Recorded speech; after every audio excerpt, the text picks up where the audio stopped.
Mirasee. And that's when I started to develop my different step systems so that I could confidently deliver training and that the person who had no clue about social media and hated it got as much from it as the person who was on it every day but just wasn't getting any results. Imagine this.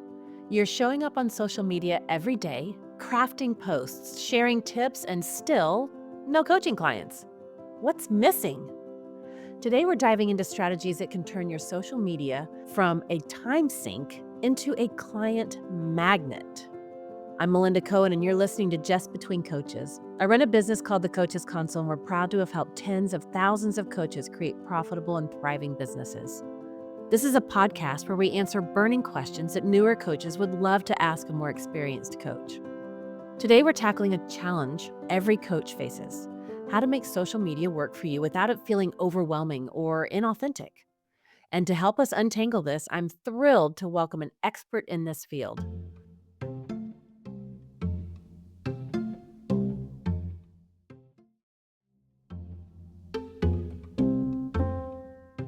Joining me today is Louise McDonnell. She is a social media coach, strategist, and speaker with over 20 years of experience helping businesses and now coaches harness the power of social media. She's also a podcast host and 4 times best-selling author. Louise, welcome to the show. Thank you so much, Melinda. I'm delighted to be here.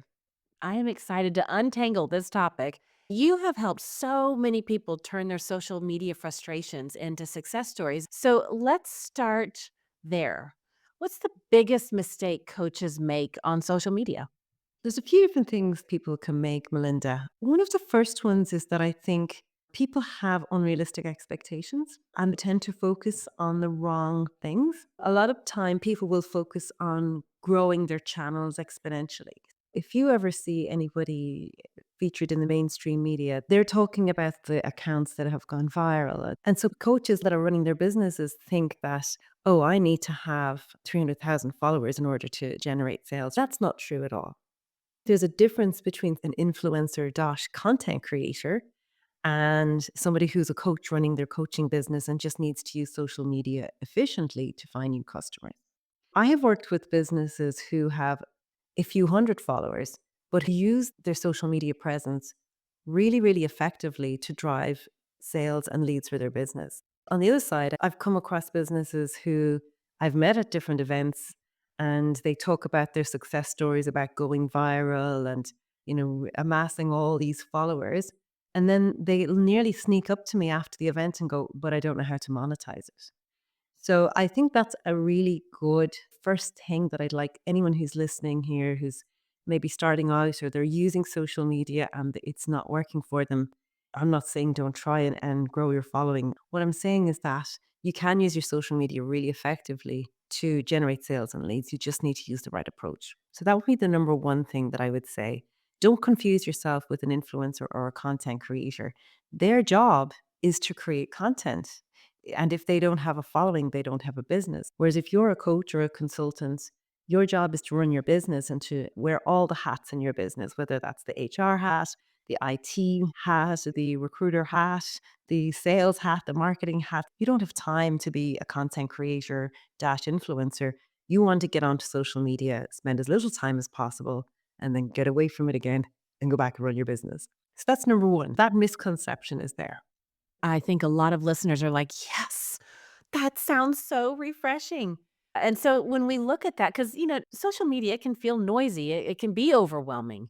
And so, how should coaches approach it differently from these influencers or other entrepreneurs? What is that mindset shift that they need to make? So I talk about a 5-step system that I use because what I found when I started my business back in 2008 is that I would walk into a room and I was social media training. So social media was really only starting out back then.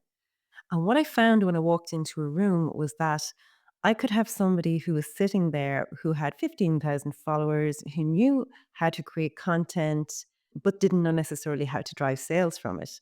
And then I had another person sitting beside them who hated social media, had never been on it, hadn't a clue what I was talking about. And I thought to myself, how am I going to create a good training experience for the person who has no clue about social media, has never been on it before, or the person who is using social media all the time but needs to use it to drive sales? And that's when I started to develop my different step systems so that I could confidently deliver training and that the person who had no clue about social media and hated it got as much from it as the person who was on it every day but just wasn't getting any results. No matter what platform you're using, no matter what algorithm changes happen, my primary degree is in service marketing.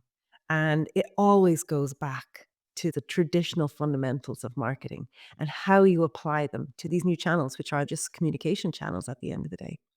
If LinkedIn disappeared in the morning, or Facebook disappeared, or TikTok disappeared in the morning, we'd all just move to the next thing. We'd all move somewhere else and we just apply the same principles. So, what are these principles? So, the number one mistake that I think people tend to make is they're not clear on their messaging. If you don't know how to turn up, how to differentiate yourself from your competitor, how to get the attention of your ideal customer, how to persuade them to take the action you want them to take, make them so enthusiastic about what you do that they want to work with you. If you cannot do that, then what you may do on social media is just spend a lot of time creating content that's ineffective and doesn't work. So that piece of truly understanding who you are, how you're different, what really makes you turn up as a coach, how can you easily differentiate yourself every single time? That's hugely important. The second thing that people need to do, and again, that this is not rocket science, but they need to truly understand their ideal customer at a very deep level. And this is so important when it comes to social media, because if we are just talking on the surface about our target customer, if we're not truly tapping into their dreams, their desires, their fears, the emotions that are driving them, again, we're going to create content or ads or emails that simply aren't as effective as they can be. And similarly, if you've done your market research on your ideal customer or your niche, you need to repeat it every 12 to 18 months because everything's always changing. Even like myself, I will sit down every 12 to 18 months and change everything that I do in my messaging to make it more effective. Okay. So they're the first two things you need to do. The third thing you need to do then is get really clear on your messaging. I find that what people do on social media is they jump on and create content. They're either doing it at the last minute or they're just firefighting. There's not any plan. And so getting really clear on your messaging and optimizing your channels.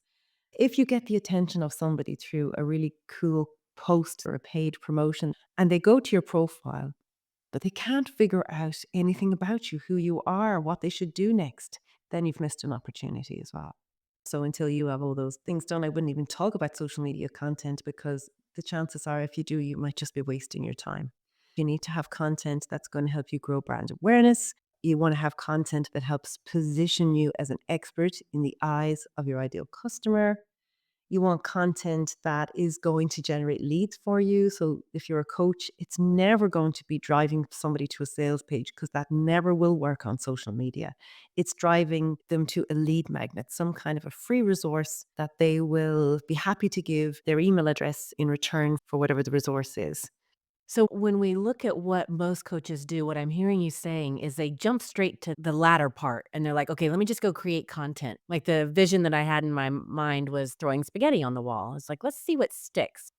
And so if we go back and get clear in the messaging as it relates to how we differentiate ourselves from others, can you share an example of maybe somebody, a client of yours, that they weren't clear in their messaging? They were just kind of creating content and wasting their time. How would that look or sound different when they really differentiated themselves?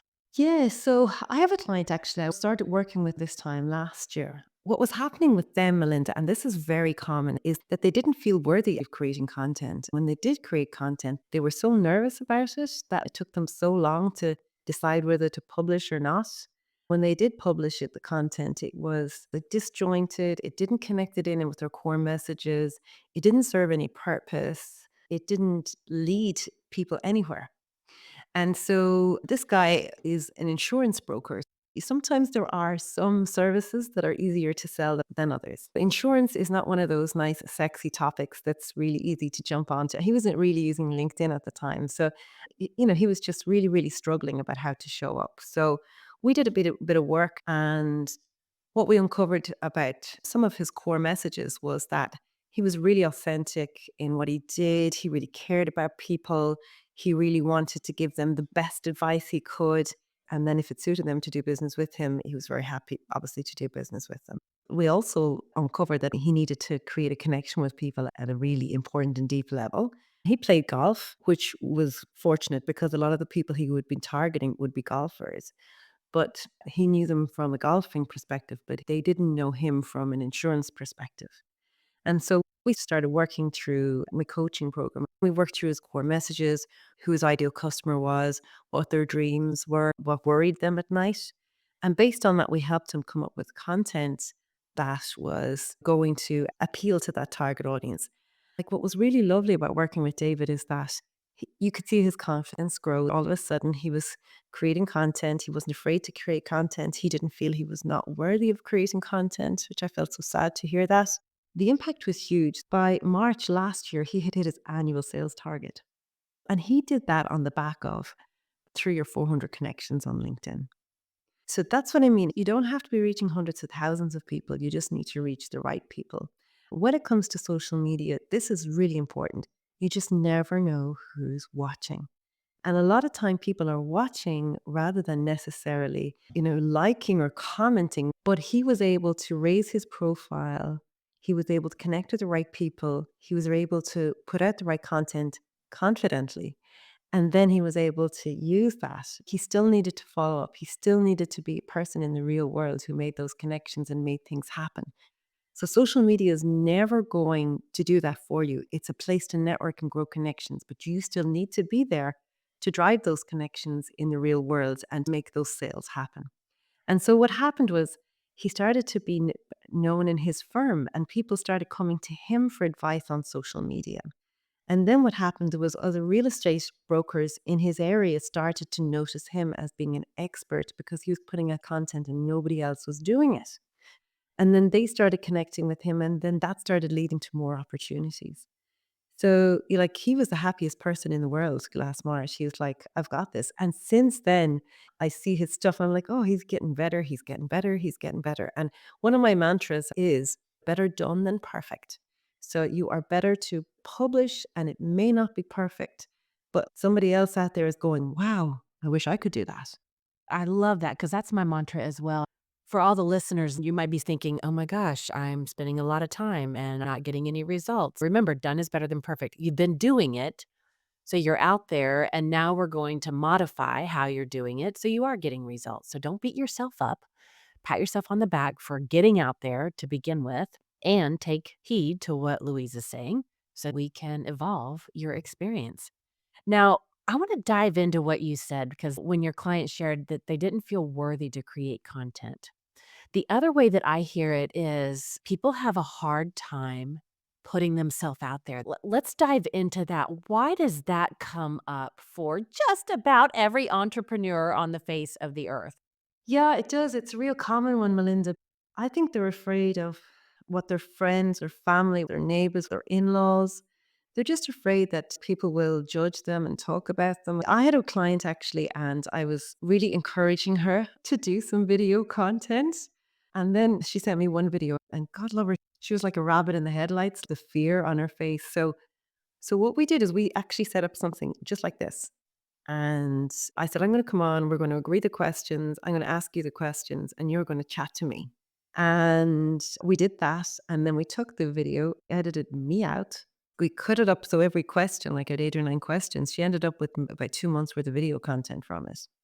Why it worked really well was because she was having a chat with me and she was smiling and she was comfortable and absolutely loved the experience so much and got some amazing content. So if you're really afraid about getting out there, you just got to say to yourself, so what people think, because I think we're our biggest critics. We worry about how we look and how we sound, but nobody else is going to be as critical as us as we are of ourselves.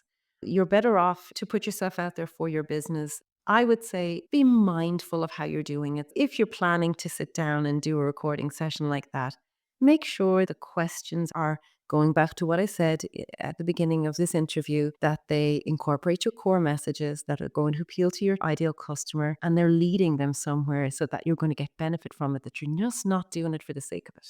People sometimes create lead magnets and they don't put enough time and effort into the lead magnet. So even when you use the term lead magnet, they're like, what is a lead magnet? These can be really experienced people, right? A lead magnet must attract your ideal customer. That's the magnet part, but it must lead them towards your offer. If it doesn't lead them towards your offer, if the lead magnet has been an afterthought, if it's something you did very quickly, then chances are it's not effective. So if it's not attracting the right person and bringing them on a journey to ultimately end up in a conversation with you where you do business with them, then it's not effective. And that's another reason why people can't get social media to work for them. They either don't have a lead magnet or their lead magnet's not effective. Yeah. And that right there leads them on a journey. I'm a big advocate for reverse engineering. I love beginning with the end in mind. It doesn't matter what your offer is. Your offer could be your one on one coaching package. Your offer could be an online course. It could be a mastermind. It does not matter what the offer is. However, you package your services, that's the destination. And if we reverse engineer, what do they need to be thinking? What do they need to be feeling in order for them to say, ah, yes, I want to experience that? That's the question to ask. And then when you answer those questions and you back out of that content, that information has to be in your lead magnet. You're so spot on that so many people create these lead magnets, these free resources. We want to provide value, right? If you're just creating content that's valuable, people are like, oh my gosh, I never have to sign up with you because I just keep coming here because it's great content. But it has to take them on a journey to a certain destination. So I'm really glad that you brought that up. And I love that you snuck in that little tip there. If our listeners are like, "Oh, I don't wanna put myself out there. I don't feel worthy," or "I don't wanna be seen," or do it interview style. Let it be fun. Let it be enjoyable for you, and then edit it out. One of the things that I always would say to myself, because I went through the same stuff when I was going through social media way back in the day, and I'm like, "I don't want people to know my private life." I went through all of that, and I had this question I would ask myself. Would I rather hide and not do this, or would I rather be uncomfortable for a few minutes to be in service of somebody I know I can help have a transformation? And as soon as I took the spotlight off of me, I'm like, well, I can be uncomfortable. I don't mind that. And if I can help one person, I'll do that. Asking that question switched things for me. And actually, just on what you're saying, and another reason why lead magnets sometimes are unsuccessful is that people, again, are chasing the wrong outcome. Sometimes people are putting lead magnets together because they know there's a topic that's really popular right at the minute, and they know they're going to get lots of downloads and they get lovely stats and they'll get great. It's nearly like, oh, that's fantastic! I got like 1,000 downloads. But if those downloads still don't lead to your offer, then it doesn't matter. I would rather get 10 downloads from somebody who absolutely needs what I'm selling rather than 1,000 downloads because it's nice to think something's hugely successful. Yeah, we've got to get our egos out of the way Yes. for sure. Our egos cannot be running the show or running our marketing department. One of our listeners shared that they've been posting tips and inspirational content for months. I think we've given them some good intel so far with what we've shared, but our listener shared that they're not seeing any engagement or inquiries. Is there anything else that you would suggest they do beyond what you've already shared to help turn things around? Or maybe a specific example? Yes. So for somebody like that who's been really active for months and they feel they're doing all the right things, first of all, first thing I would do is I would go back and check on the steps I spoke about. Make sure the core messages are there. Make sure you're creating content exactly for your ideal customer. Make sure you're leading them somewhere and that that's all effective. Another thing you can do is depending on the business, obviously. Let's say you are specializing in coaching for healthy eating. So maybe you could run an online event, create some kind of excitement around a specific time in a calendar. I have one of my clients at the moment, and we just set a date for 2 weeks' time where we're organizing a big online event, bring people in. promote the event, get people to register, get them to turn up, get them excited, and get them to take the action that you want them to take. The benefit from running that, Melinda, is that she's going to get lots of leads from the event. The indirect benefit will be all the people who see the promotion about the event. They don't have time to go to the event or the time doesn't suit them, but they're going to take an action simply because you had an event and you had a countdown to event and you said the event was on and they missed it, and all of that will encourage more interactions.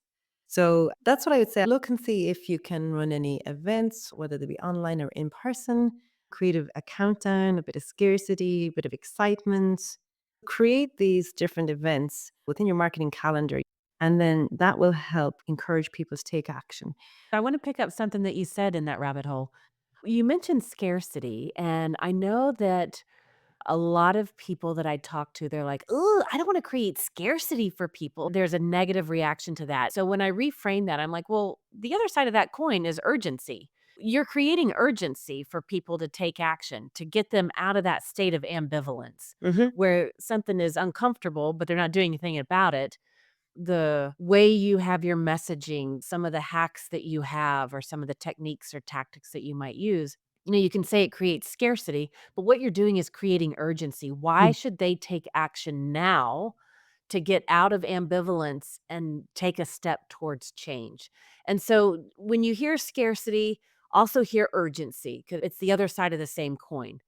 So I just wanted to throw that out there. Thank you, and you brought me back on track. You were asking me, what can this person do who's been active on social media?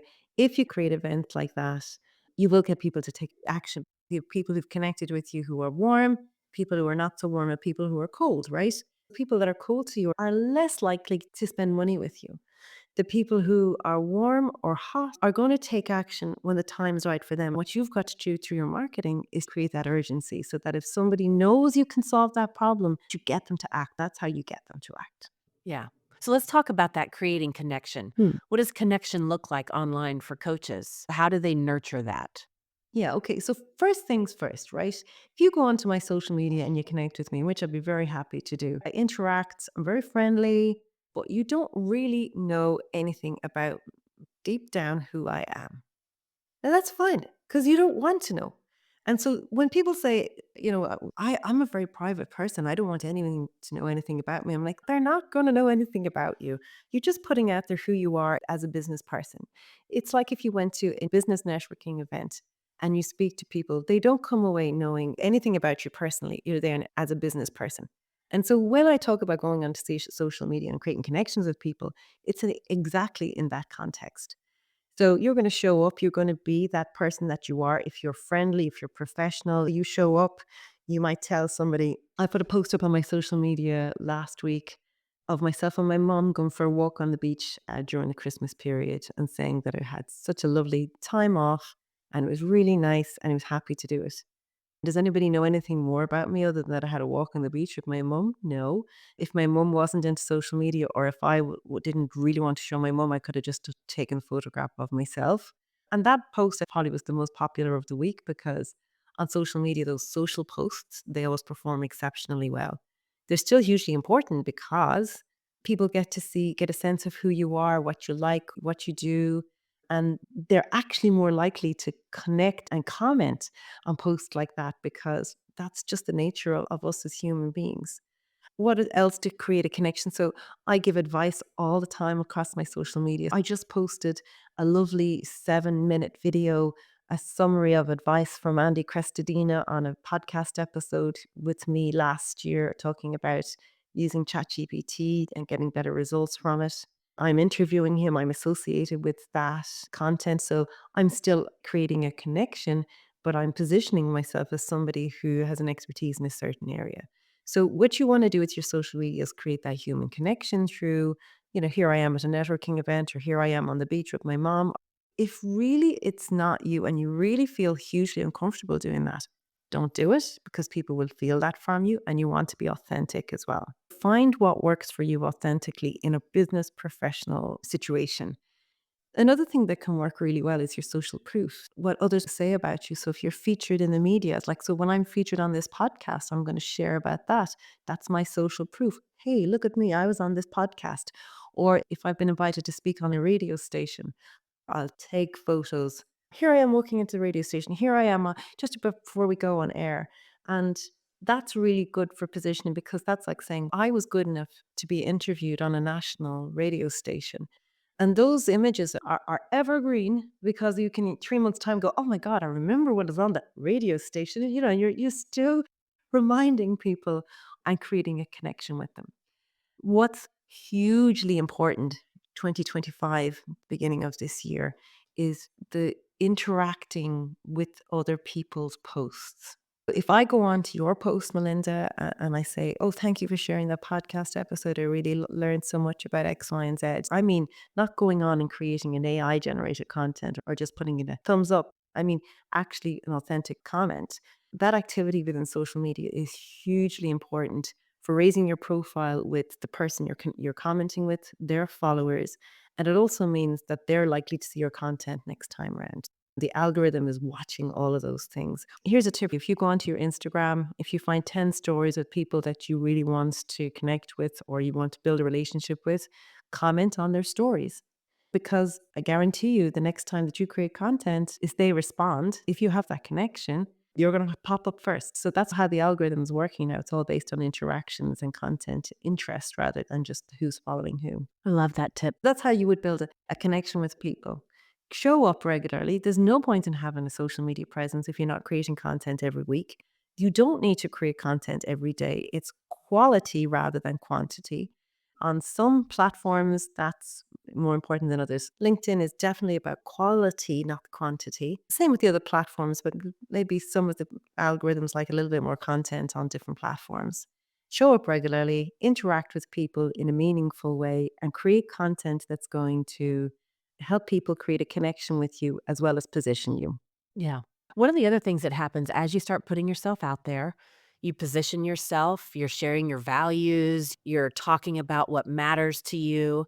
One of the things that's inevitable is you might get some negative comments from people because the more you put yourself out there, the more opportunity people have to disagree. So, how would you tell coaches to not worry about those negative comments?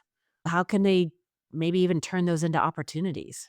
Yeah, so you do see that happens. It tends to happen more when you're pushing your content out there as a paid promotion. I haven't encountered it on LinkedIn, to be honest. On Facebook and Instagram, I tend to get smart or negative comments on paid promotions. In general, if somebody sends something nasty, I just hide them and block them. And sometimes I report them. End of. If it's something that's just of no relevance, like hide, Yeah. goodbye, go away, get out of my life. Whereas if somebody puts a comment that sparks a conversation, here's my advice. Never respond if you're upset or angry. Because when you're emotionally charged like that, you're not going to be rational in how you respond. So if you ever see something like that, which makes you really angry or annoyed, get up from your desk, walk away, and just actually physically shake it off yourself. And then when you're all calm, you can go back. Number one, I would never have a debate with somebody on social media. Ever, ever, ever. Maybe acknowledge their problem. You don't have to accept that what they've said is correct. You can say, thank you very much for raising this issue. I'm going to DM you with my phone number.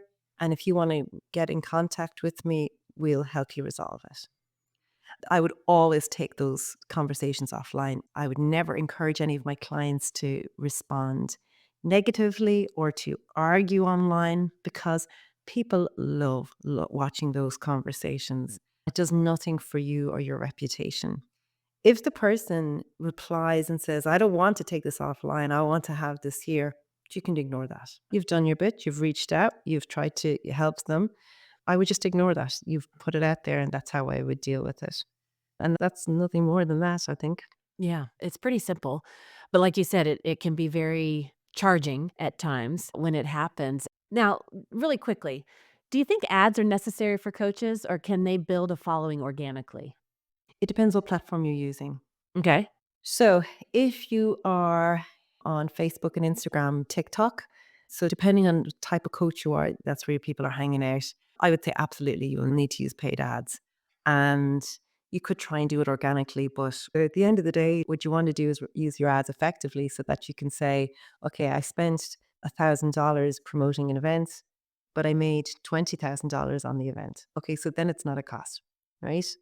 If you're using LinkedIn, you're less likely to use paid promotions because the ads on LinkedIn are still quite expensive and they still have a low click through rate. Unless your client is a very high net worth, you're not going to use paid promotions on LinkedIn. On LinkedIn, you would probably spend money on the sales navigator. You'd spend money in different ways.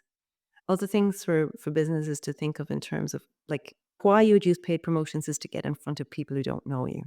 So apart from like paid promotions, you may want to think about joint venture partnerships, that kind of thing. So you do need to be getting new leads in front of new people all the time. I would say absolutely have a budget.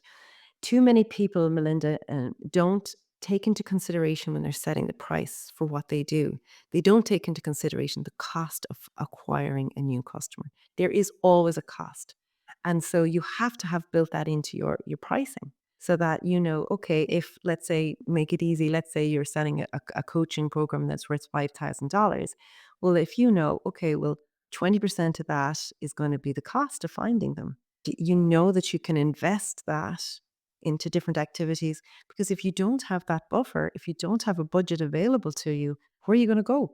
And number one thing, if you're a coach, like running an ad to a cold audience for your coaching services will not work. You need a different approach. So let's summarize some of the things that we've gone through. I love how you started out by reminding us, don't confuse ourselves with the influencers, the content creators. Like, that's their job. It's not our job. So don't try to be them. And then you gave us your 5-step system with what to do. And what I loved is that actually creating content was at the end of that. There's a lot to do before that a lot of coaches might be missing on. You gave us an incredible tip. If you are nervous about putting yourself out there or being seen or don't feel worthy, do an interview style and then edit out the host. I love that. Love, love, love that. We kind of flipped the scarcity urgency coin and looked at that differently. And then probably the most surprising gold nugget was when you shared the insights about a lead magnet, that free resource. Remember, the content you put in there must take them on a journey and must lead them to your offer. And I really appreciate that you snuck that in there as well. Louise, if you could leave our listeners with just one golden nugget about leveraging social media as a coach, what would it be? Like something that they can carry with them as they build their online presence? I think the most important piece of advice that I can give right now is just show up, be yourself, have a plan. If what you're doing isn't working, you need to change it up. And like to finish how I started, like you don't need a huge following. You just need to have a plan that's effective to get your results. Beautiful. Louise, this has been incredible. You have shared, so many actionable insights for coaches to really step into this with that sense of confidence and, like you said, authenticity. And I think that's important for a lot of our listeners. So thank you so much for joining me today. Oh, it's my pleasure. Thank you so much. You can find out more about Louise and her business at sellonsocial.media. That's sellonsocial.media. You'll find the link in the show notes, and you'll also find her free resource to turn social media time into sales. Don't forget to check out our podcast as well, The Social Media Takeaway, for even more tips. Just Between Coaches is part of the Mirasee FM podcast network, which also includes Once Upon a Business and Making It. If today's episode gave you fresh ideas for tackling your social media strategy, we'd love to hear about it. Leave us a starred review or share your biggest takeaway on YouTube at Mirasee FM or on your favorite podcast player. I'm Melinda Cohan. Thanks for listening, and I hope you tune in next time.